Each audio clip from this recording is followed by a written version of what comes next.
The title is the topic. Today I'm going to review the feminist frequency video Women as Background Decoration Part 2. I already reviewed Part 1. So if you haven't seen it yet, please check that one out before continuing to watch this one.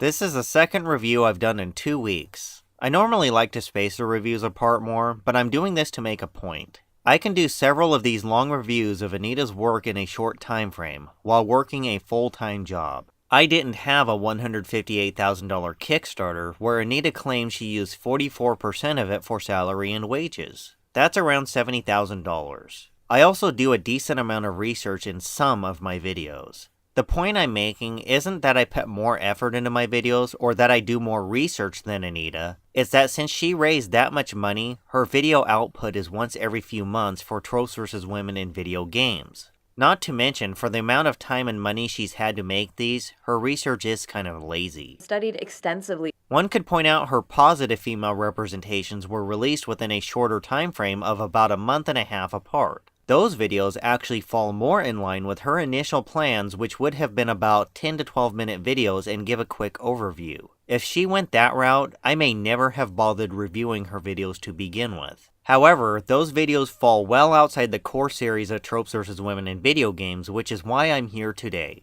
Having said that, let's begin the review. I define the women as background decoration trope as the subset of largely insignificant, non-playable female characters, whose sexuality or victimhood is exploited as a way to infuse edgy, gritty, or racy flavoring into game worlds. These sexually objectified female bodies are designed to function as environmental texture, while titillating presumed straight male players. I already said in my first video review this is a subset of NPCs that exists in some games, primarily mature titles in racing games. The practice of using hypersexualized women as ornamental objects has been especially brazen in the racing game genre. So this is not what Anita claimed these tropes were when she started this series. This project will examine the tropes, plot devices, and patterns most commonly associated with women in gaming from a systemic, big-picture perspective. Which is another reason I began reviewing her work, the manipulative language. In our last video, we discussed the concept of sexual objectification and looked at a specific subset of non-essential female characters which I classify as non-playable sex objects. In this episode, we will expand our discussion of the women as background decoration trope to examine how sexualized female bodies often occupy a dual role as both sexual playthings and the perpetual victims of male violence. Often occupy a dual role as sexual playthings and male violence. First off, not all background decoration women are sexual play toys because in things like racing games, the practice of using hypersexualized women as ornamental objects has been especially brazen in the racing game genre. They are primarily there for decoration. The second issue is male violence against women. However, for the purposes of this trope, we're only concerned with one very particular type of non-essential female NPC. These women are NPCs. NPCs can occupy a wide variety of supportive, neutral, or non-combatant roles, all with varying degrees of importance or levels of engagement with the protagonist. Many NPCs can have violence committed against them. In fact, Anita said in Part 1, similar actions against other types of NPCs result in similar consequences. These temporary game states are implemented so that acts of violence against NPCs committed by players do not inconvenience or interfere too much with the core gaming experience. Anita has a habit of misrepresenting games and handpicking clips where violence is committed against a woman, even though you can do the same thing to a male NPC in the same game. Studied extensively. You have to pay attention to stuff like this so you know when Anita is doing it, because she does it frequently in her videos. The use of sexual or domestic violence as a form of scaffolding to prop up dark and edgy environments has become a pervasive pattern in modern gaming. Pervasive, spread throughout. She also said in modern gaming. Has become a pervasive pattern in modern gaming. The counterpoint I will make is this is primarily in mature games. It exists in some of those games. While I'm on the topic, I'll also point out Anita referenced 29 total games in this video, which if I'm not mistaken, is less games than she has referenced in any one of her other Tropes vs. Women videos. She said this in her Kickstarter video about this particular trope. And the most common trope in video games, women as background decoration. She claims it to be the most common trope, yet in her second video on women as background decoration, she shows less games in this individual episode than any of her other videos. Studied extensively. People invested money in part for what she said exists, but as I'm demonstrating, everything may not be as Anita claims it is. This whole project was founded on lies and manipulation. Back to the review. The marketing blitz surrounding the release of the 2006 game Hitman Blood Money featured several advertisements depicting the murdered bodies of sexualized women with captions like, "beautifully executed." Even in death, these lingerie-clad women are posed provocatively in a way designed to sexually arouse straight male viewers. It says beautifully executed. It's a play on words, a catchy advertisement. The claim they did this to sexually arouse straight male viewers is misleading when you look at other reasons they may have made this choice. And it's like Anita said. Game creators aren't necessarily all sitting around twirling their nefarious-looking mustaches while consciously trying to figure out how to best misrepresent women as part of some grand conspiracy. You make game developers sound worse than what their intent might have been with the marketing. If we compare the Hitman ads featuring female victims to those featuring assassinated men, we immediately notice that male characters are not displayed in sexualized clothing or positions. Maimed female bodies, on the other hand, are often fetishized and sexually objectified. I said it was also a play on words. Coldly executed, he's in a fridge. Classically executed, he's holding a classical instrument. Shockingly executed, there is a piece of electrical equipment in the bathtub.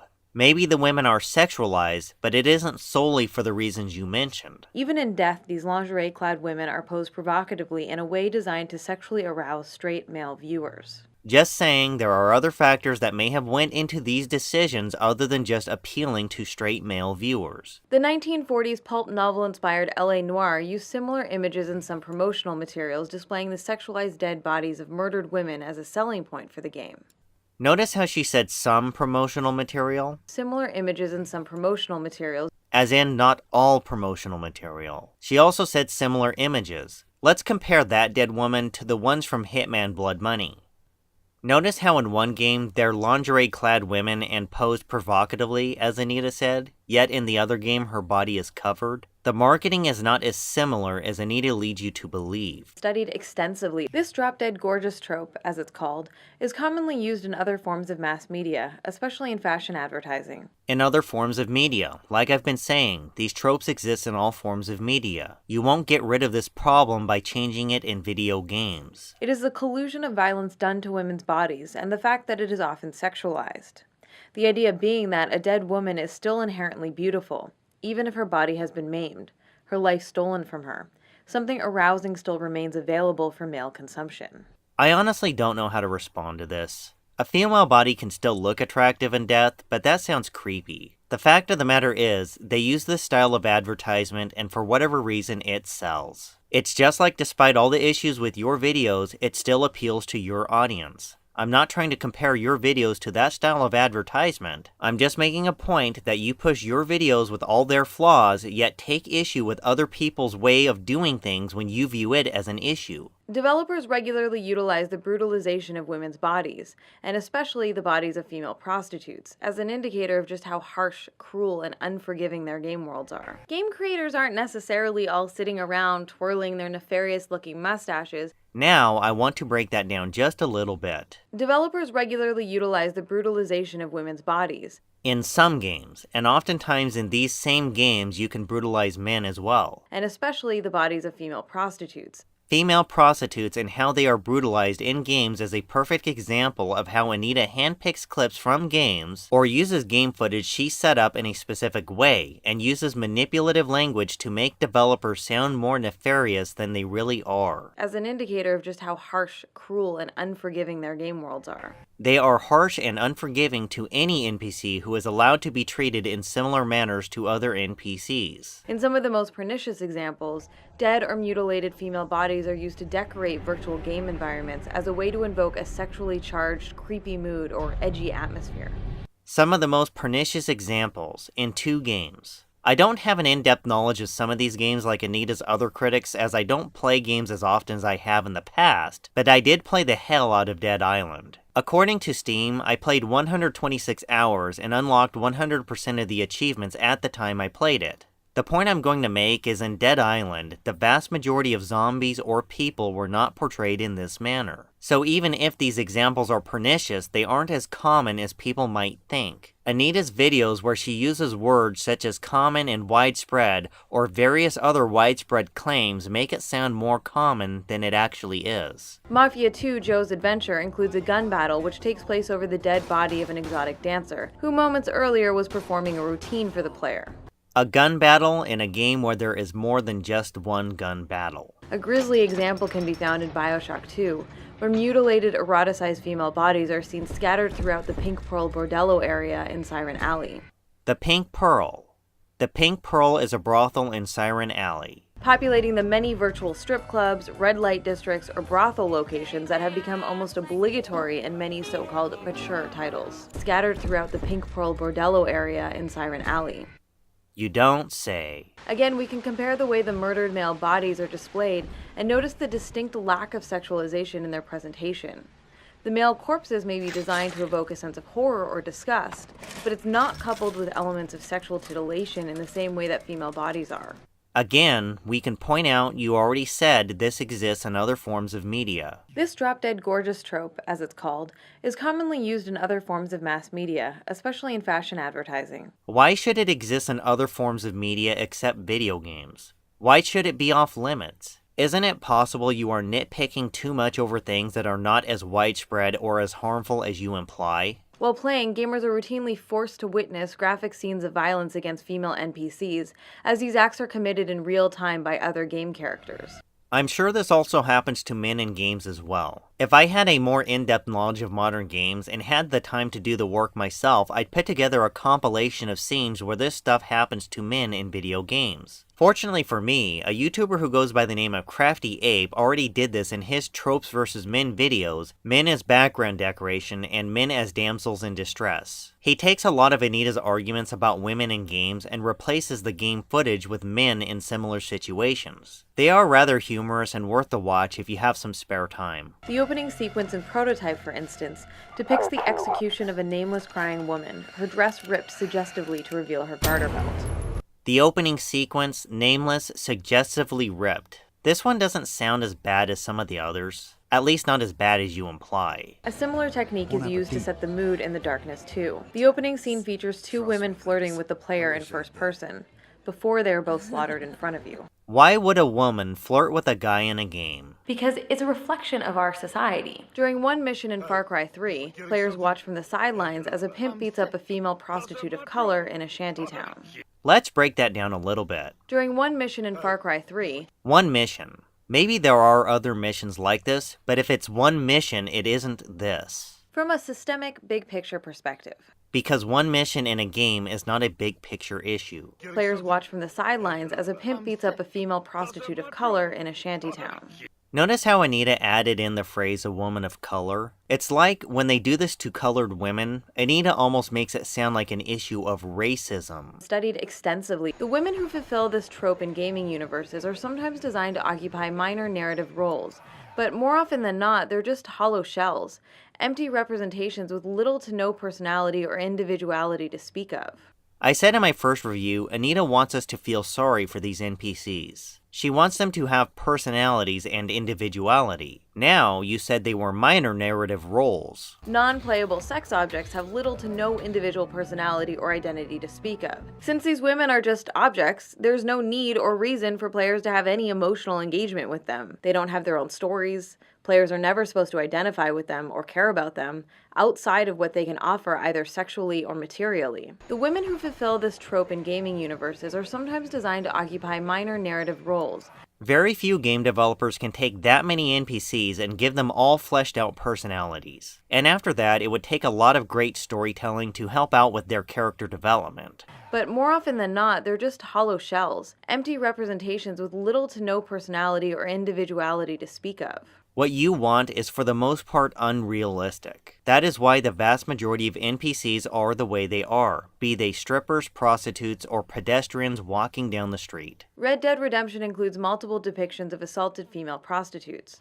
In the Stranger Side mission Ava in Peril, the protagonist happens upon a Mexican prostitute being beaten. A Mexican prostitute. Anita has a habit of pointing out the race of these women if they aren't white, even if it were typical for a prostitute to be Mexican within the context of the game and the place where she is portrayed. The player can choose to buy her from her abuser for $200 to stop the attack, though she is later murdered by her assailant anyway. The player has a choice to buy her. You could argue how this conveys women as property to be sold to men, to which I would respond he bought her so he could save her, even if his efforts ultimately failed. Whatever the case, as Anita once said, game creators aren't necessarily all sitting around twirling their nefarious-looking mustaches. Rape and sexual assault are also frequently used as a sort of narrative currency to try and raise the emotional stakes and heighten the dramatic tension for gamers. Sexual assault may be used once in a while, but rape is rarely used in games. However, those things are not frequently used. These brutal scenes often occur as scripted events, triggered when the player enters particular areas. Scripted events are typically not part of the game's main storyline, but are instead designed to seem like random chance encounters. They're meant to make the game world appear more alive or unpredictable and therefore more believable. That is because these are not real people. If you don't script these events to happen a specific way at a specific time, it doesn't have the same impact on the story. These are figures not directly controlled by the player, and whose behaviors and dialogue are governed by automated scripts within the game's code. Right about now, I'm wondering why a game developer would even listen to you at this point. At the very least, they should take everything you say with a grain of salt. In Grand Theft Auto V, one such chance encounter features a scene evocative of sexual assault, in which a young woman is being attacked and held down by two men on the side of the road. The player can rescue her by killing her assailants, or simply watch the scene play out in front of them. So you can rescue her as opposed to her dying no matter what you do. The player can choose to buy her from her abuser for $200 to stop the attack, though she is later murdered by her assailant anyway. And it is an option to sit there and watch the assault. Likewise, a sex object is still a sex object, regardless of whether or not you personally choose to use and abuse her. You don't have to partake in this stuff if it is optional. These vignettes are not major plot points. Instead, violence against women is essentially used as a set piece to establish or punctuate the seedy atmosphere of crime and chaos-ridden fictional universes. It's meant to paint the gaming environment with a harsh brush, but it ends up doing so on the backs of women's bodies, casually sacrificing female characters in the name of setting a ruthless narrative tone. The same argument could be applied to violence against men in games. Even if these are sex objects we are talking about, there are plenty of non-sexualized women and normal men who get treated like crap in video games. It's worth noting that there are striking tonal and thematic similarities between female victims used as background decoration and other tropes we've discussed in previous episodes. The second installment in the Assassin's Creed series, for instance, features a sequence called Damsels in Distress, in which the player must hunt down a man who has murdered a female prostitute. During the sequence, the killer will run and take a courtesan hostage. I did a pretty good job deconstructing your trope combination argument in my second review of the Damsel in Distress videos, as well as using that in my Ms. Male character review. Let's see what I can do here. Let's take a quick moment to clear up some common misconceptions about this trope. As a plot device, the damsel in distress is often grouped with other separate tropes, including background decoration and other tropes we've discussed in previous episodes. However, it's important to remember that these associated conventions are not necessarily a part of the damsel in distress trope itself. If the player gets too close, the assailant will slit her throat and run to the next nameless courtesan, take her hostage, murder her. It wasn't my fault. She laughed at me. She made me do it. Another one. Then grab another. On your hands. Murder her, grab another, and another, until the player manages to shoot and kill the perpetrator from a sufficient distance. Leave me alone. If it has to be done from a sufficient distance, you are intentionally getting too close over and over to show the woman being murdered. In these games, where you want us to feel sorry for these characters, you decided it was a good idea to let all these poor women die instead of trying to save them. Studied extensively. I could get on your case for letting so many innocent women die in this video, or I could just say these are video games and are not meant to be taken as serious as you want us to take them. The Witcher games include a variety of side missions involving the player character attempting to rescue or protect non-playable sex objects from assault or rape by thugs. As I'm sure there are most likely a variety of missions to protect other types of NPCs. In our first episode, I described the damsel in distress trope as playing into a form of objectification, because traditionally damsel characters become the central object or goal in a competition between men. I explained that in the game of patriarchy, women are not the opposing team, they are actually the ball. Since you're showing Princess Peach, I will also talk about my first review of your videos. Peach is playable in more games than she is a damsel, so in those games she is not the ball in the game of patriarchy. And when you used a clip from a game for your analogy, you used the game Mario Sports Mix.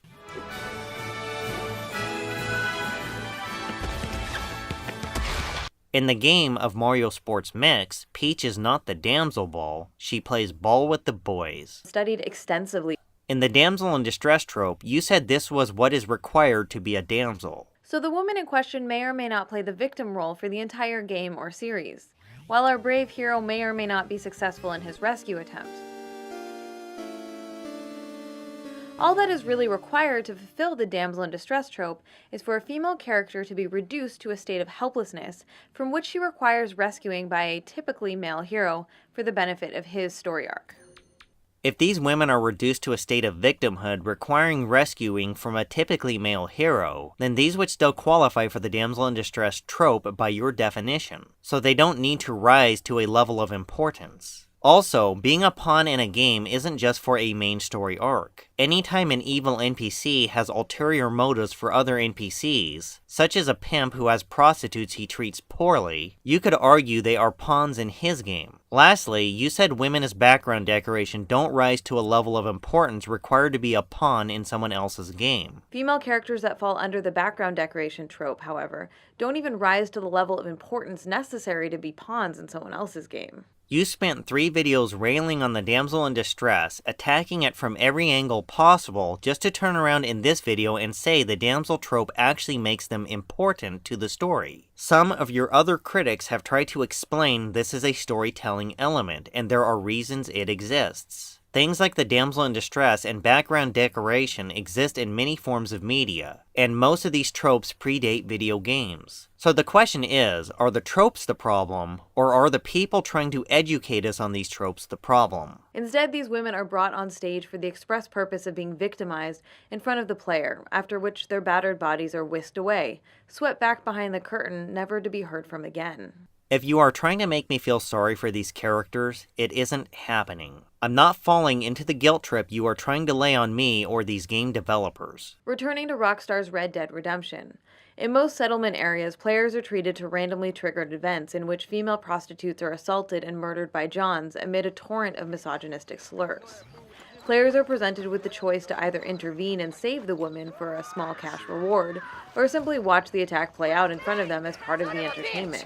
You don't have to sit there and watch it, that's optional. And the reason the attack plays out is because if it didn't, it would defeat the purpose of trying to rescue the woman in the first place. These events don't play out for nefarious reasons, they play out for storytelling reasons. Your description of that event and the way you used that clip is a clear misrepresentation of the game developer's intent. If the player sticks around long enough, or leaves and then re-enters the same location, the scene will eventually repeat itself again and again. Very much like the animatronic vignettes in the Pirates of the Caribbean ride at Disneyland. There are reasons these things repeat themselves, and whose behaviors and dialogue are governed by automated scripts within the game's code. And even if they got rid of this particular scripted event, other events would still play out the same. This event doesn't play out over and over because these are nefarious game developers. Game creators aren't necessarily all sitting around twirling their nefarious-looking mustaches. They play out because without scripted events, some of these games would be boring. Stinking whore! I'm gonna cut you a new hole! You think I'm a joke? Go on then! Laugh, bitch, laugh! I played that clip just to show how Anita lets the main protagonist stand there watching the event play out. It's a choice to stand by and do nothing. This is exactly what people are talking about when they say Anita misrepresents video games. The audience is meant to briefly gasp at these acts of brutality, before their attention is directed elsewhere, towards the next event or set of enemies to be dispatched. No, they aren't. It's an option to watch the event and gasp at it. The other option is to stop him. You said so yourself. Players are presented with the choice to either intervene and save the woman for a small cash reward, or simply watch the attack play out in front of them as part of the entertainment. The audience is meant to briefly gasp at these acts of brutality, before their attention is directed elsewhere. You are misrepresenting the intent of these game developers. Regardless of the player's actions in these types of situations, the result always paints women in a regressive light, as they will end up as either helpless damsels or dead victims. Regardless of the criticism against your work in these situations, your videos always paint games and game developers in a regressive light, and your supporters will end up white knights or leveling hate campaigns against game developers. On a shallow surface level, these vignettes seem to contextualize violence against women in a negative light. However, these narratives are never really about the abused women in question. Instead, depictions of female pain and victimhood are flippantly summoned to serve as sideshow attractions and storylines about other things altogether.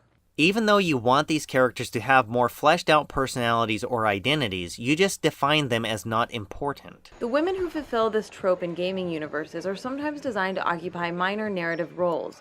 And you like to focus on the violence against women narrative, even though you can commit violence against men in these games as well. On a shallow surface level, these vignettes seem to contextualize violence against women in a negative light. You may be talking specifically about sexualized women, but this is a subset of NPCs in some games. You are making a bigger deal out of this than it really is. In Ubisoft's Watch Dogs, scripted crime events randomly generate throughout the game's open-world environment, some of which graphically depict incidents of domestic violence. Only some of them do this. These scenes are programmed to repeat themselves randomly dozens of times during gameplay. Just like with Red Dead Redemption. If the player sticks around long enough, or leaves and then re-enters the same location, the scene will eventually repeat itself again and again. These scenes are programmed to repeat themselves randomly dozens of times during gameplay. You'd almost think there are reasons a scripted event repeats itself that are not nefarious in nature. You think you're leaving me? Huh? Jesus, you need to stop following me! I'm not done with you! Not yet! You need to get out of here right now! I'll fucking kill you, goddammit! No, don't! Just like with Red Dead Redemption, Anita chooses to stand by and watch the event play out instead of doing something about it. If the player reaches the victim within the 10-second intervention window, the woman can be rescued by killing her abuser. However, if the player doesn't reach her in time, she is murdered and the perpetrator will flee, providing gamers the opportunity to hunt you down. Or you could make a more concerted effort to reach her in time and deal with him before he murders her and flees. Tellingly, if the player gets too close to the assault before it occurs, the abuser will be scared off and the player will fail the mission. Hey! We need to talk. Gaining no experience points and no boost to his reputation meter. The only options available are to wait until the assault is in progress, then either take out the perpetrator during the assault, or take him down after the assault has happened. Hey. It's not rare for police to set up a potential perpetrator so they can be caught in the act. The reason this happens is because if you suspect someone is capable of a crime, you want to catch them in the act so you can prove they are a criminal instead of making wild accusations. I gotta stop him now. I'll scream! Oh, I'll teach you. We're not done. We are not done. I'll fucking kill you. Even though the lead protagonist said they have to stop him, the player recording the footage chose not to do anything. In this case, it looks like it was a choice to let this woman get stabbed. No game mechanics are provided to call an EMT, administer first aid, or check in on the victim. That's because that is not what people bought this game for. It's like a movie theater. People buy a movie ticket to enjoy the type of film they want to see. If you told me the only movie I was allowed to see was something I did not want to watch, I'd probably end up looking for something else to do. Meaning that these female characters exist to be assaulted, in order to give the player something to do, a reason to chase down the bad guy, exact vigilante justice on him, and gain the allotted experience points. People buy games like Watch Dogs to go after the bad guys. These game developers who make millions of dollars off of their games generally know what they are doing. I'd sooner take their advice over some pop culture critic or transformative media maker who's never made a game, and whose video series exploded in large part because of your harassment narrative, not your ideas. After which the women are casually discarded, forgotten by the game and its characters. That is because most NPCs are not important. Most people don't care what happens to random NPCs throughout these games. Of course, there also exist scripted events involving male NPCs, but those encounters are framed in distinctly different ways. When the victims are men, sexual objectification and sexual or domestic violence are almost never ingredients in the scenario. That may be true on some levels, but then again, you said in your last video, if the role was reversed when it comes to sexualized men, it still wouldn't be the solution. But even if sexualized male NPCs were more prevalent, equal opportunity sexual objectification is still not the solution to this problem. Even the countless male thugs and henchmen the player mows down in these games are depicted as active aggressors, not characterized as passive victims. You also said most of these thugs are men. Even the countless male thugs and henchmen the player mows down in these games.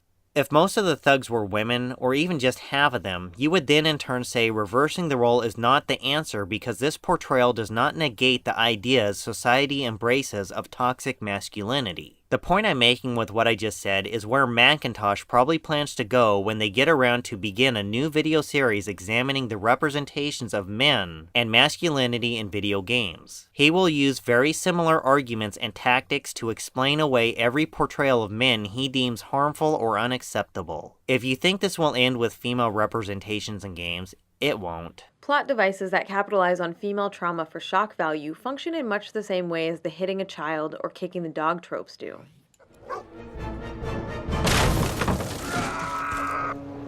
No one defies Thag the Impatient. There, you happy now? It's casual cruelty, implemented as an easy way to deliver a quick emotional punch to the player, by presenting attacks on characters specifically designed to appear pitifully vulnerable. This kind of stuff happens in the real world. If these games that are supposed to convey some sense of realism started to lose all touch with reality, your attempts to prepare people for the real world would ultimately backfire. Because the first time they see someone kick a dog or a person when they are down in real life, they'd realize you and Macintosh pulled the wool over their eyes to what the real world is like. As for these plot devices delivering a quick emotional punch, if things didn't move along fast enough in a video game, it would start to get boring. These scenes serve no real purpose in the plot other than to let the audience know that the perpetrators are truly deplorable monsters. So in addition to helping paint a gritty picture for the rest of the game experience, this kind of sexualized violence against inessential female characters is exploited by developers as a sort of cheap one-note character development for the bad guys. How do you portray a guy as a bad guy if you start taking away these plot devices? One of the most pleasing moments in some movies is to see a guy who's been asking for it the whole movie finally get it in the end. There are reasons these storytelling elements exist, and those are the reasons they've worked since long before the invention of the video game, and continue to work to this day. It's a lazy shorthand for evil, meant to further motivate the protagonist to take the villain down and help justify the excessive violence committed by the player in these games. Since when did you concern yourself with excessive violence? It's like as you make more videos, you keep adding in these little details with carefully crafted language. It's not quite what I want. It doesn't work for me. So I'm going to change that story a little bit. You mixed it in with something that has a more emotional effect on people, such as violence against women, to make the arguments against violence in video games seem more compelling. I'm going to add something to it. I'm going to take something away from it. I'm going to create a new narrative based on what I'm missing. As for you saying it's a lazy shorthand for evil, you also said the damsel in distress is a lazy justification for gameplay. The hero's fight to retrieve his stolen property then provides the lazy justification for the actual gameplay. It's a lazy shorthand for evil. Part of the reason they use these quick and easy storytelling elements is so they can focus more on making fun games. It's odd, though, that you of all people are calling others lazy. Studied extensively. After all, if the random thugs or villains are so heartless and vile they attack helpless women, then the player can feel completely justified and even take pleasure in murdering them in ever more gruesome ways. See how she's starting to make it about violence in video games? I'm going to create a new narrative based on what I'm missing. See how Anita is altering the narrative to be about something else in this section? I'm going to create a new narrative based on what I'm missing. This is where people like Macintosh shine, in their ability to tell something with a different twist, the type of storytelling a transformative media maker specializes in. These women and their bodies are sacrificed in the name of infusing mature themes into gaming stories. But there's nothing mature about flippantly evoking shades of female trauma. It ends up sensationalizing an issue which is painfully familiar to a large percentage of women on this planet, while also normalizing and trivializing their experiences. And here we go back into the real-world issues. Anita likes to tie this stuff to real-world problems that have nothing to do with video games. Sexual and domestic violence is at epidemic levels in the real world. 1 out of every 5 women in the United States will be raped in their lifetimes. 1 in 4 will be sexually assaulted. And women involved in prostitution are at a much higher risk of violence because they're seen as vessels to be used by others, rather than as fully human. With your style of logic, I could argue that if you start to take away the realism of these games, you desensitize people to what the real world is actually like. I think it's better to be in touch with reality instead of disconnected from it. Sticking your head in the ground and pretending this stuff doesn't exist in the real world will never change the fact it does. So when games casually use sexualized violence as a ham-fisted form of character development for the bad guys, it reinforces a popular misconception about gendered violence by framing it as something abnormal, as a cruelty only committed by the most transparently evil strangers. In reality, however, violence against women, and sexual violence in particular, is a common everyday occurrence, often perpetrated by normal men, known and trusted by those targeted. The truth is, the vast majority of cases are committed by friends, colleagues, relatives, and intimate partners. The gendered violence epidemic is a deep-seated cultural problem present in the homes, communities, and workplaces of many millions of women all over the world. It is not something that mostly happens in dark alleys at the hands of cartoon villains twisting nefarious-looking mustaches. The first thing I'll say about this is while you make a strong argument for why this should change in video games, you do not provide enough evidence to support the idea that changing this in video games will have any significant real-world impact. If a child grows up in a household with an abusive parent, no amount of changing video games they play will change what happens to them. Their real-world experience impacts them more than video games. Now, if you want to go the road of how these games could make people and society better, I could argue these games can potentially teach you what is right or wrong. Even if in the game it's only in a dark alley at the hands of a cartoon villain, you are still teaching people what is right or wrong. But like I said, your life experiences dictate your behavior more than a video game. You have to deal with reality the way it is, not the way you want it to be. I should also note that the problem cannot be solved by simply finding the bad evil men and killing them all, as these game narratives invariably imply again and again. I could argue these games demonstrate these tragedies happen again and again, that it's never as simple as dealing with it once and it's over, like with a scripted event that happens over and over. This real-world stuff will most likely always be a problem you will never eliminate. The best you can do is try to reduce how often it happens and then deal with it as it happens. Over the past decade or so, we have seen a dramatic rise in angry male anti-hero narratives, in which the player character is ostensibly a bad guy. In some of these games, violence against women is then used as character development for the protagonist. Anti-hero. History. The anti-hero archetype can be traced back at least as far as Homer's Thersites. Over the past decade or so, we have seen a dramatic rise in angry male anti-hero narratives. The term anti-hero was first used as early as 1714. Over the past decade or so, we have seen a dramatic rise in angry male anti-hero narratives. The reason you are seeing a rise of it in video games is because it is a very young form of media compared to books, movies, and television shows. I'd also add that it's only in recent history games have developed the graphic capabilities to convey more realism in their games, so it's only natural that they adapt more and more mature themes as video games mature. Last point is that many people grew up on video games. As people grow older, they want more mature and adult themes in some of the media they consume. Grand Theft Auto 4 requires the player to kidnap a woman. During this mission, the protagonist character insults her and beats her unconscious. You're fucking with the wrong girl, asshole. I am Gracie Ancelotti, and I... Later, the game instructs players to smack her in the face before taking a ransom photo. Game creators aren't necessarily all sitting around twirling their nefarious-looking mustaches. God of War 3 includes a segment where Kratos pushes a half-naked princess through a level. The protagonist then uses her body to jam open a gate to the next area as she whimpers in protest. After she is crushed to death, the player can then return to her body and look at her mangled corpse, at which point a trophy will pop up. This achievement is called I Didn't Do It, But I Wish I Did. Game creators aren't necessarily all sitting around twirling their nefarious-looking mustaches. All of this is designed to convey that the protagonist is a ruthless, unfeeling, morally corrupt character who is capable of anything. So they do this to convey a character trait, that of someone who will do anything. Again, we see female bodies sacrificed as a way to justify the ever more gruesome and extreme violence the player must commit throughout the game. Again, we see Anita handpicking clips and misrepresenting games to justify her campaign against sexist portrayals in video games, all based on a bunch of lazy research. Studied extensively. Some games that capitalize on scenes of sexual violence do so gleefully, while other titles may attempt to frame it as something inexorably tragic.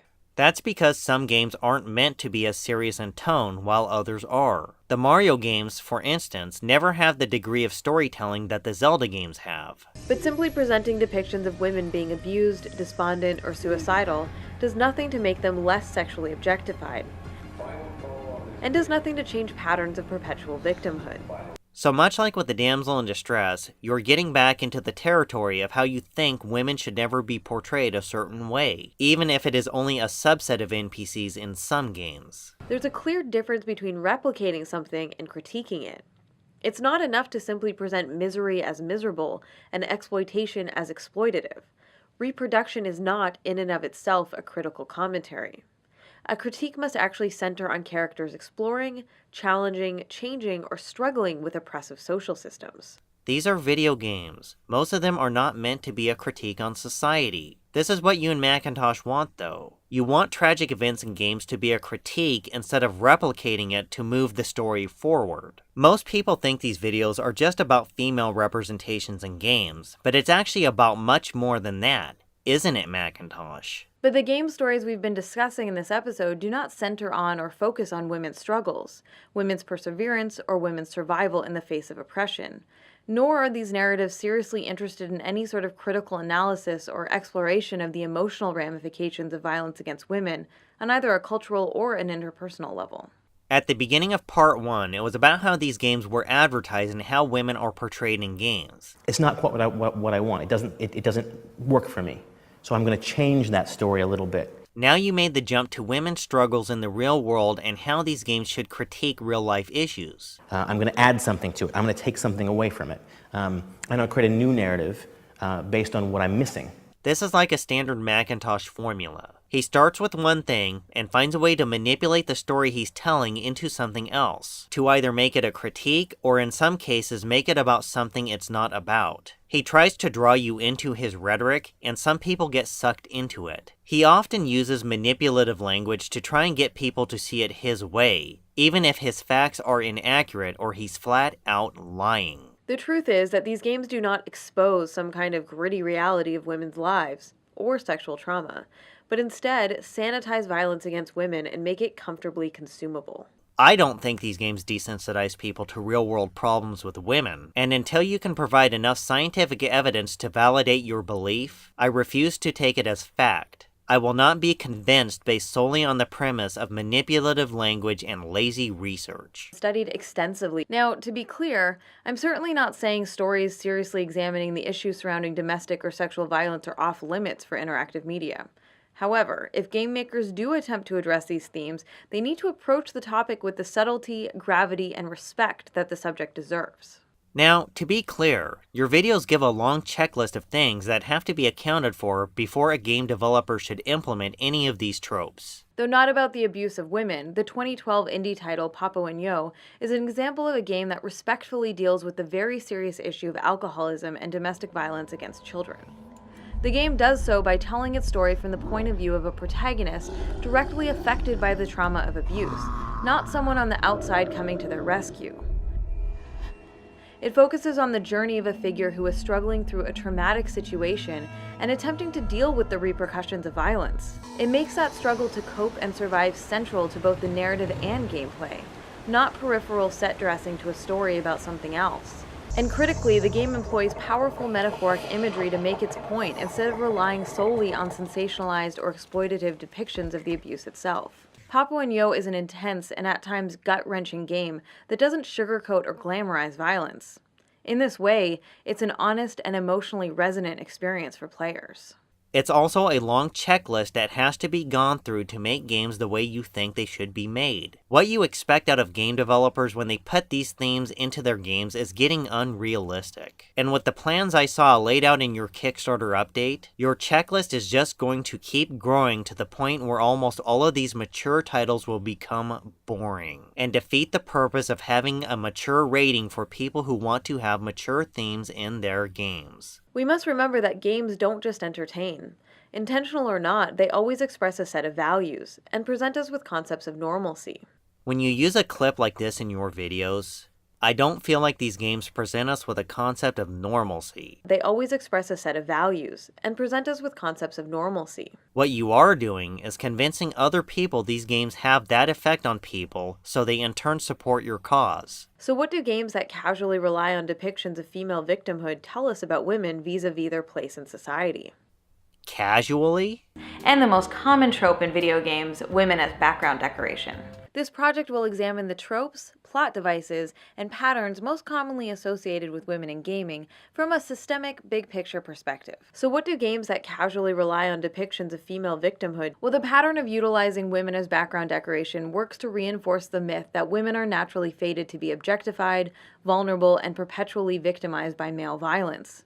Except for you said they casually portray women this way. So what do games that casually rely on depictions of female victimhood tell us about women vis-a-vis their place in society? So I could argue that other portrayals of women in other games don't reinforce some of these myths about women. These games also tend to frame misogyny and sexual exploitation as an everlasting fact of life, as something inescapable and unchangeable. It is changeable if you focus on the real world instead of video games, and even then you may never completely get rid of it. You can't just ask or tell people to behave themselves and expect them to behave. Some people just don't operate that way. This dominant narrative surrounding the inevitability of female objectification and victimhood is so powerful that it not only defines our concepts of reality, but it even sets the parameters for how we think about entirely fictional worlds, even those taking place in the realms of fantasy and science fiction.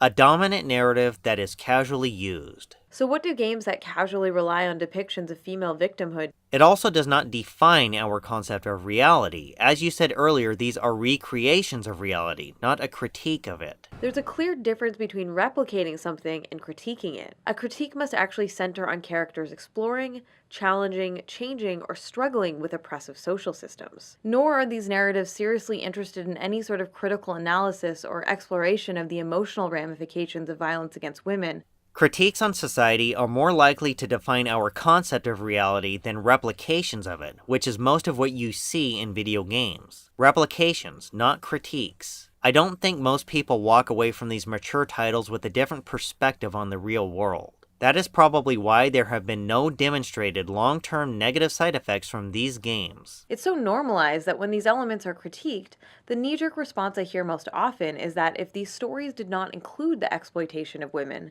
then the game world would feel too unrealistic or not historically accurate. In some games, it would not be historically accurate to exclude certain things. Women as background decoration have existed in several societies and almost all forms of media. Even in fantasy worlds or games with unrealistic game mechanics, which is what you are about to go into, if you eliminate too much of what is considered normal or accurate, you lose the concept of trying to add a degree of realism to a game. Even in a fantasy game where you slay dragons, people still want a degree of realism. What does it say about our culture when games routinely bend or break the laws of physics and no one bats an eye? What does it say about your supporters when people routinely point out your lies and manipulation and no one bats an eye? When dragons, ogres, and magic are inserted into historically influenced settings without objection? When manipulated game footage, misinformation, and lazy research are used without objection? We're perfectly willing to suspend our disbelief when it comes to multiple lives, superpowers, health regeneration, and the ability to carry dozens of weapons in a massive invisible backpack. But somehow, the idea of a world without sexual violence and exploitation is deemed too strange and too bizarre to be believable. There are plenty of games that have those themes and gameplay mechanics with zero sexual violence and exploitation. If you don't like some of these mature titles, go play those games. The truth is that objectification and sexual violence are neither normal nor inevitable. We do not have to accept them as some kind of necessary cultural backdrop in our media stories. They are not normal or inevitable in many media stories. The idea of how these should not be accepted in what mature titles they do exist in is code word to get rid of it. That is all your videos are about. Even if it is a subset of NPCs that exist in some games, you use manipulative language to convince people it shouldn't exist, even in those titles. Contrary to popular belief, the system of patriarchy has not existed for all of history across all time and all cultures, and as such, it can be changed. You use manipulation and lies to try and inform us what changes are in our best interest as a society. Things can get better, and they should, but lying and manipulating to see those changes happen is not the right path in my humble opinion. And some of the changes you want to implement may not be in the best interest of society. It is possible to imagine fictional worlds, even of the dark, twisted dystopian variety, where the oppression and exploitation of women is not framed as something expected and inevitable. When we see fictional universes challenging or even transcending systemic gender oppression, it subverts the dominant paradigm within our collective consciousness and helps make a more just society feel possible, tangible, and within reach. It's only a belief that these changes to video games will have that effect on society. It's a theory that it will change our concept of reality without changing the real world. A faith-based system where you just want people to listen and believe. Since the onset of my video series, I've pointed out misinformation, manipulation, and lies which are founded on a bunch of lazy research. Studied extensively. Now to go back to some key points. Anita raised $158,922. This is what she said in her Kickstarter update about making these videos. They try to make their argument solid and bulletproof so there wouldn't be misrepresentations and fabrications. Every sentence and every word is carefully considered and evaluated. This can lead to hours of discussion. It feels like they are trying to put together a master's thesis in just a few months. And this was the best Macintosh and Anita could do. Personally, I think it was a big fat waste of time and money. This was the last monstrosity I had to review. I've poked so many holes in your arguments that even if you plug some of them, the ship will still sink. Go ahead and spend all those months and thousands of dollars making your videos. Go ahead and sit around for countless hours coming up with what you consider a master's level thesis. I'll just rebuttal your videos over the course of a weekend and then sit back and wait for you to waste several more months of your life and several more thousands of dollars from your supporters because you think you can make these impenetrable arguments that are in fact defeatable. If you like this video, I have a playlist tackling Anita Sarkeesian and her work and encourage you to check it out. It also includes reviews of her Tropes vs. Women in Video Games series. I get a lot of support from people who really like my videos, and they've even been used as educational tools in classrooms. Educational tools. I leave my audience with one question.